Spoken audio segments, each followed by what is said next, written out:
Happy midnight, everyone. The moon is shining, so I hope all of you are smiling. Welcome to episode 5 on the Skyfall SMP, and we are going to be picking up exactly where we left off. If you guys remember, in the last episode, we built up these 3 builds that I'm standing near right now, and all of these were in preparation for our villager trading hall. And so today's plan is to build the villager trading hall. And I'm super excited to do that because I really love the design. It's going to be super compact and efficient. Now, the villager trading hall is going to be built directly into the mountain right here. So, our very first task of the day is going to be to dig a big old hole right into the side of this hill. I'm not going to waste any time today. Let's just go ahead and get started.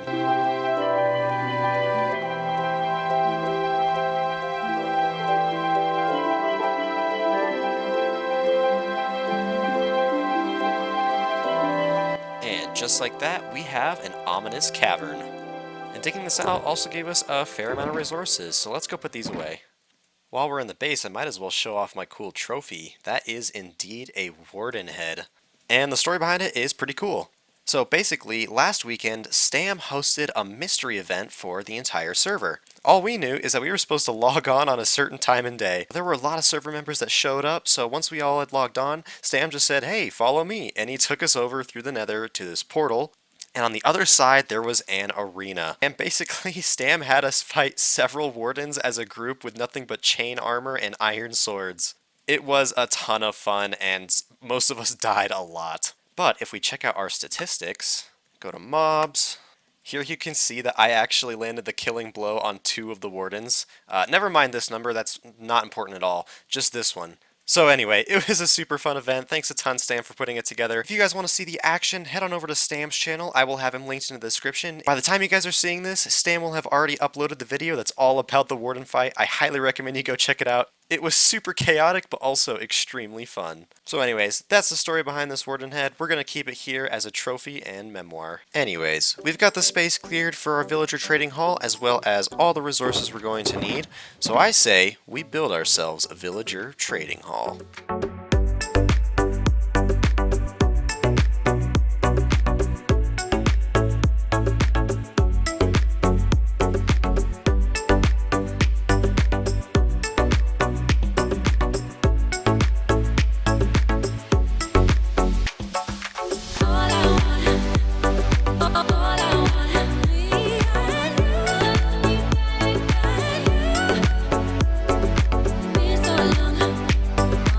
Voila, here is our villager trading hall. Let me show you guys around.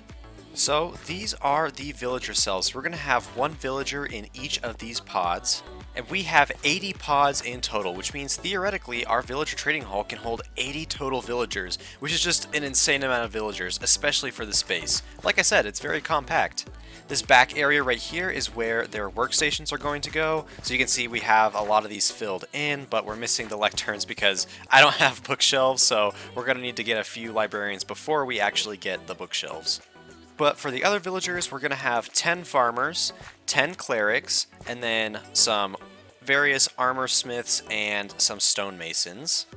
Now the villagers stand on top of double carpets, which greatly reduces their pathfinding capabilities, so this is just one way of reducing lag. This design is incredibly lag efficient. In creative, I was able to have it full with 80 total villagers as well as about 100 zombies. That was during an experiment, we'll talk about that in a second, but I had all those entities and didn't drop a single frame. So this design should be very lag friendly. Over here in the back where we have this big old chest pile is where I've gone ahead and connected both our melon and pumpkin farm to deposit the drops directly into the villager trading hall, so we will have immediate access to them at all times. Now, if you guys remember last episode up here at our conversion and curing station, when we're done with the villager, we move him and he goes over here.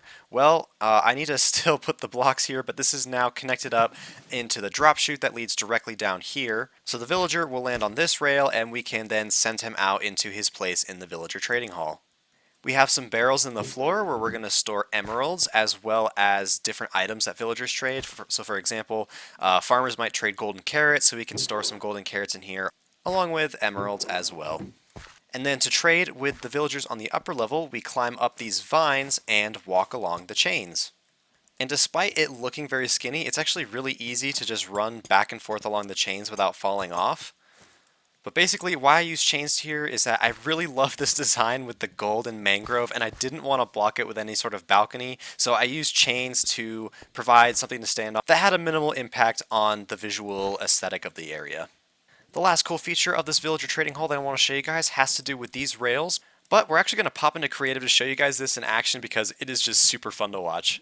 So here we are in my creative test world. This is the exact same villager trading hall, and I've gone ahead and spawned in some villagers that are occupying the stalls. Now, the reason we have rails here is because zombies cannot pathfind through rails. So that's what's allowing us to have this big open entrance to our villager trading hall without having the risk of zombies coming in and converting them.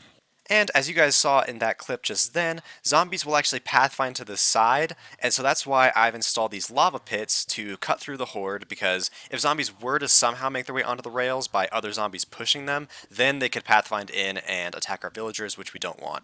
But I'll go ahead and do a demonstration of just how many zombies this thing can handle. So we'll spawn in tons and tons of zombies of all different kinds, and you can see they cannot cross those rails, and they begin pathfinding to either side, where they eventually fall into the lava pits, which is just so fun to watch. Look at that. And they're all dead. So again, that is how we're able to have this massive open entrance to our villager trading hall while keeping all of our villagers perfectly safe. And I have tested this a lot with even more zombies. Like I said, I had at one time spawned about 125 zombies at once, and it doesn't matter. Not a single one of them will get through. They'll all pathfind, and then the lava will kill them, so the horde does not last long. So yeah, that is my villager trading hall. Let me know what you guys think. I, for one, am super happy with how this turned out. Not only is it extremely compact and efficient, but I also think it's very stylish. And again, I love the mangrove wood with the gold. That is something, that's a combo I hadn't thought of before, and I'll continue using that in the future. Now, of course, one thing is still missing from our villager trading hall. The villagers. We need villagers in a villager trading hall. So let's go ahead and begin filling up our trading hall. Let's go ahead and do one villager together so that we can get a feel for how the system works, and then I'll go ahead and do the majority of them off camera because I'm sure it's going to take a while and it would probably be boring to watch. So we'll start by loading up our cure. So I have 15 splash potions of weakness and 16 golden apples, meaning we have 15 total complete doses of cure, and we can cure only 3 villagers 5 times. Now the process starts when we press this button to request a villager. And there he is. He's going to go over here. We can just open up this hatch and have our zombie convert him. Forgive me, friend. So then we can go ahead and close up our zombie and move him on over here. And then we can grab our dose of cure and have our cure counter begin. So this is going to be the first time that we cure this villager. Throw the splash potion of weakness and the golden apple. Now's the exciting part. Waiting.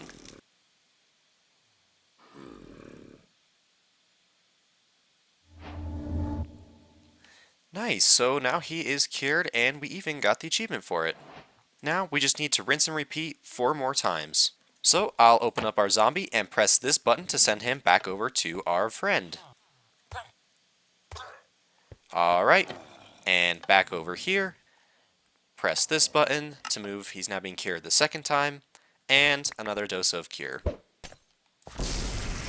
And another dose of waiting for this guy. Alright, time for round 3. Back to the zombie you go. Get whacked a lot. And cure number 3. Cure number 4. And cure number 5.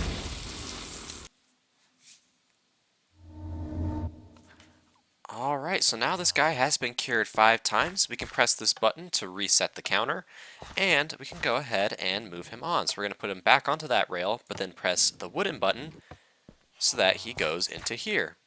Now I ended up adding a chest right here that's going to store emeralds and workstations just to make it easier to pick a villager's profession. So we can go ahead and place a composter here, and he should become a farmer. Alright, there we go. He's a farmer, so now we can go ahead and trade with him.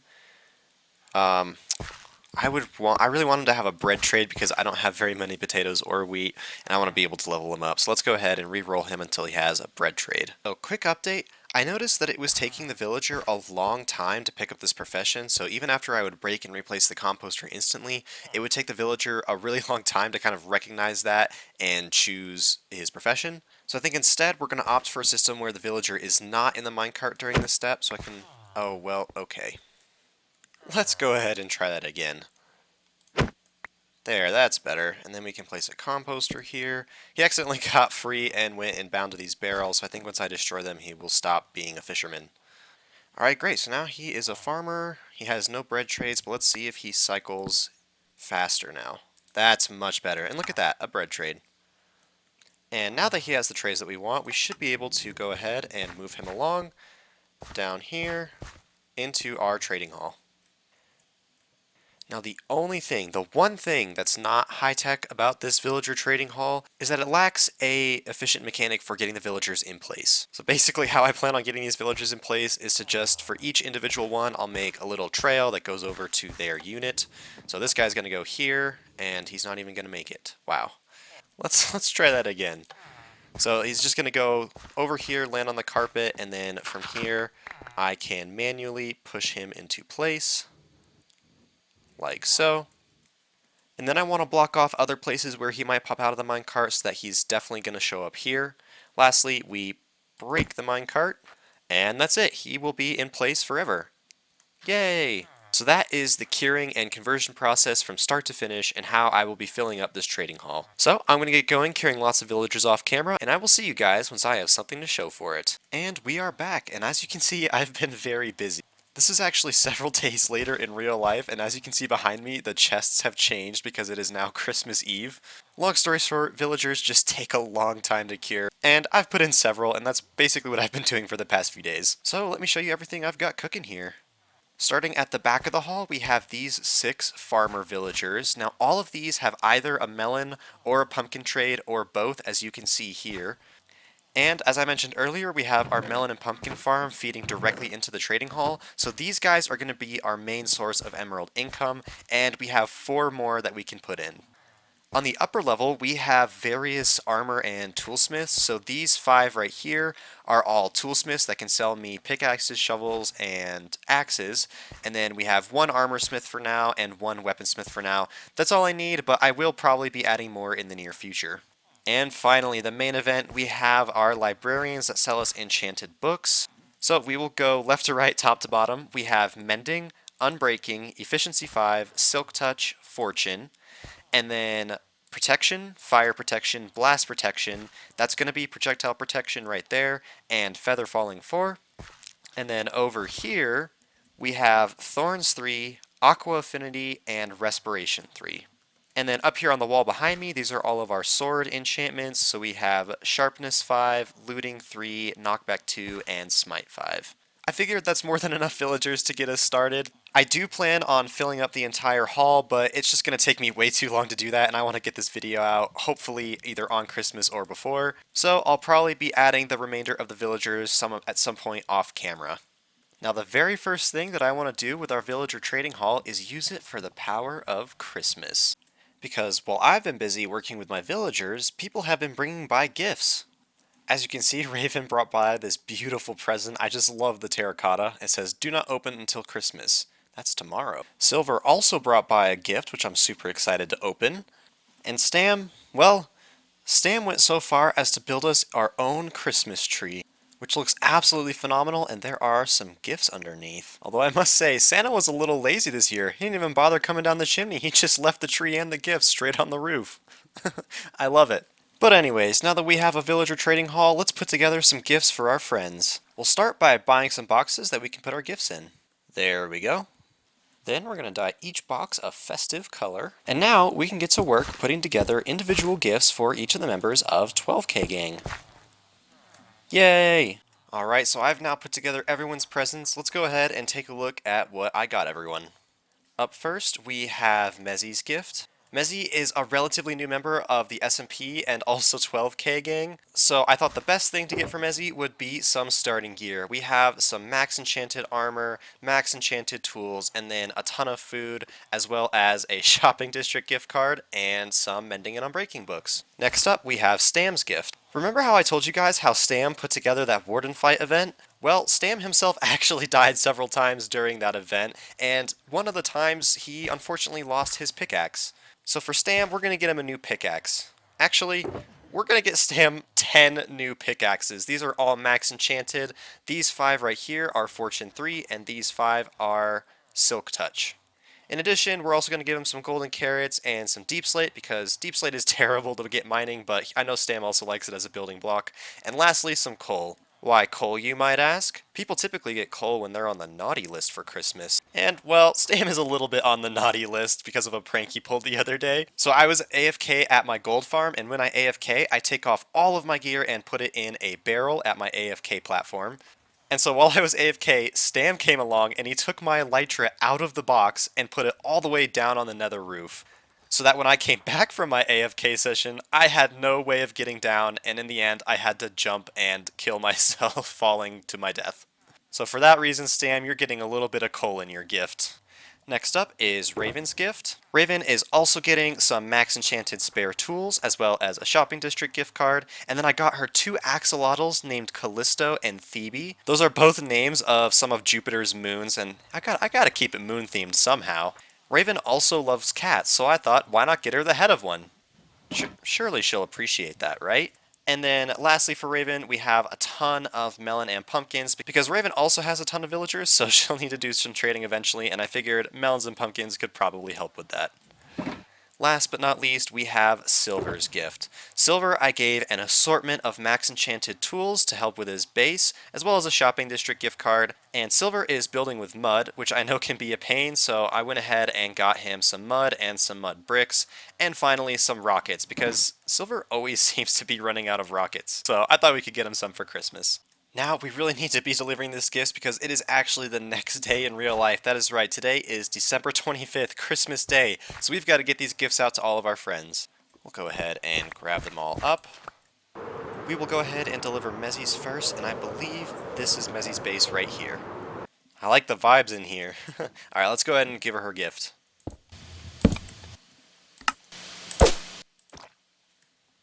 Merry Christmas, Mezzy. Welcome to the Skyfall SMP, and welcome to 12K Gang.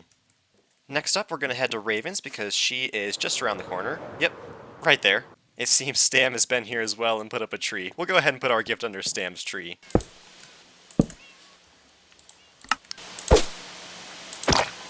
Merry Christmas, Raven. Sorry it's raining in your house. Next, we're going to head off to Stam's place. And here we are at Stam's. It's kind of custom for me at this point to leave gifts right here in the middle of the road for Stam, so we'll go ahead and do that. God jul, Stam. That is my best attempt at saying Merry Christmas in Swedish. I have no idea if that's correct, and if it's wrong, I'm terribly sorry. And next up we have Silver. And yes, it looks like I already found his base. Sometimes I have trouble with that. And can I just say, Silver's base is really coming along. I think these pool tables with the little pool cues are so cool. And also his storage system looks amazing, especially with the Christmas green texture on the chests. Anyways, we're going to leave Silver's gift right here. A very Merry Christmas to you, Silver, and stay cozy. And last but certainly not least, all of you. From the bottom of my heart, Merry Christmas to each and every one of you. I hope your guys' days is filled with joy and love, and you get to spend lots of time with family and friends. The last thing we're going to do in today's episode is open up the presents that we received from our friends, since it is now Christmas Day. We're going to start with this big blue present from Raven that looks absolutely wonderful. Auntie Raven, I should say. Thank you so much, Raven. Let's go ahead and crack this open. Ooh. A friend! She's brought us a frog friend. Oh my gosh, he's marvelous. Thank you, Raven. This is actually the second pet Raven's given me, because we still have Crescent, who is that direction. But this is wonderful. Thank you so much, Raven. And now we can move on to her bonus present. The explanation behind this is that the other day when I was curing loads of villagers, I ran out of potions and I had no spider eyes to brew more, and so I asked her for some, and she brought over at the time 13, which was more than enough, but it seems she's given us even more now. Oh, our little frog has jumped. Thank you for the spider eyes, Raven. Also, comment section, you know what to do. We're going to need a name for our beautiful little friend here, so leave a comment for what you think we should name our frog. Let's now move on to Silver's gift. Alright, let's go ahead and pop the top and see what's inside. Oh my goodness. This gift is insane. He's given us a netherite pickaxe, Pickaxe of the Midnight's Blink. Oh my gosh. That's such a good gift, and here's why. I don't know if you guys have noticed, but I tend to name my gear fancy epithets, like Fang of the Lunari is my sword. The Lunari part's actually a reference to League of Legends, if any of you guys play that. Gentle Tide, Waning Crest in the Fort. Anyway, I name all my tools with really cool epithets, but not a single one of them is nearly as cool as Pickaxe of Midnight's Blink. In fact, Gentle Tide. What was I even thinking? That's terrible. Out with Gentle Tide. In with Pickaxe of Midnight's Blink. Silver has also given us a ton of wood and diamonds, which is super thoughtful, and of course, a piece of flint. Now, if you know anything about the flint that comes from silver, it is just a different breed. It's quite simply special and more valuable. So thank you so much, Silver. This is a wonderful Christmas present. I absolutely adore the name of the pickaxe. You are a poet. And now, of course, we will open Stam's present. Which, by the way, all of these look amazing. You've got the little amethyst for a bow and the banners for Christmas wrapping paper. These are really, truly incredible. But let's go ahead and open this thing up. Oh, we may need to take off the bow. Let's try again. Oh my goodness, this is wonderful. Let's go ahead and read the notes first. God Yule. Oh, maybe I was right. It looks like I was right when I said Merry Christmas earlier. God Yule, Stam. What is this? 8 stacks of concrete voucher for Stam's future shop. That's very valuable. What a wonderful gift. An IOU. Ooh. Another fantastic gift. And the last one, Oket Kotniat or. I don't know if I pronounced that right, but that says, and a good new year. Thank you, Stam. And of course, we have wonderful frog lights in here, as well as the shulker shells, which I'm very excited for. Between these shulker shells and the gift that Silver gave us, I think we actually made back all of the shulker boxes that we gave away, which is really kind of funny. Oh, and of course, Stam delivered his gift in a shulker box, so we actually made a shulker box. Thank you so much, Stam. Also, big thanks to Raven and Silver. I hope you all have a wonderful Christmas. And so, ladies and gentlemen, that is going to bring us to the end of today's video. I hope you guys thoroughly enjoyed our villager trading haul, as well as the Christmas festivities with our friends. I, of course, have more exciting things planned for the next episode, so I can't wait to see you guys then. Feel free to leave a like and subscribe if you enjoyed the video, but no worries if not. I'll catch you guys in the next episode, and until then, shine on, little stars. Shine on.